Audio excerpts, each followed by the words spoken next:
नमो नमः नारायण। आजबाट हामीहरू नयाँ श्रृङ्खलामा जोडिएका छौँ।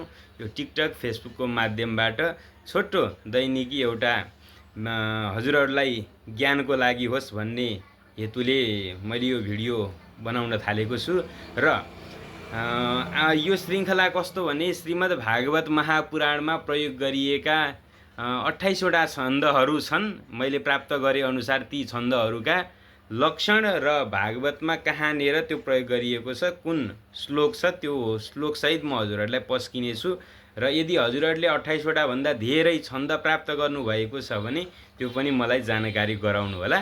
र सर्वप्रथम आज मैले बसन्त तिलकाबाट यो श्रृङ्खला सुरु गर्न चाहेको छु। केया बसन्त तिलका तफजा जगौगह, यस्तरी गेया बसन्त तिलका तफजा जगौगह, यसरी गर्नुस् उच्चारण।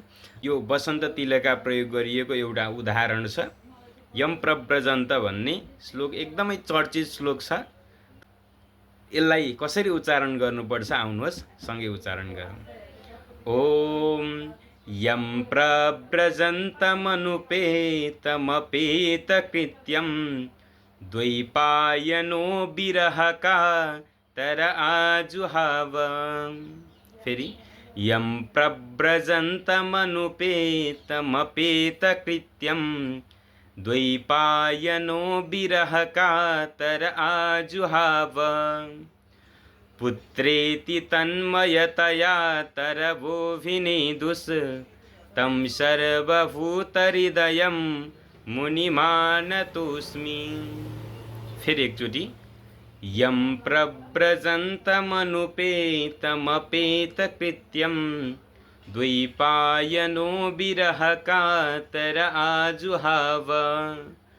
पुत्रेति तन्मयतया तरवोऽभिनेदुस् तं सर्वभूतहृदयं मुनिमानतोऽस्मि।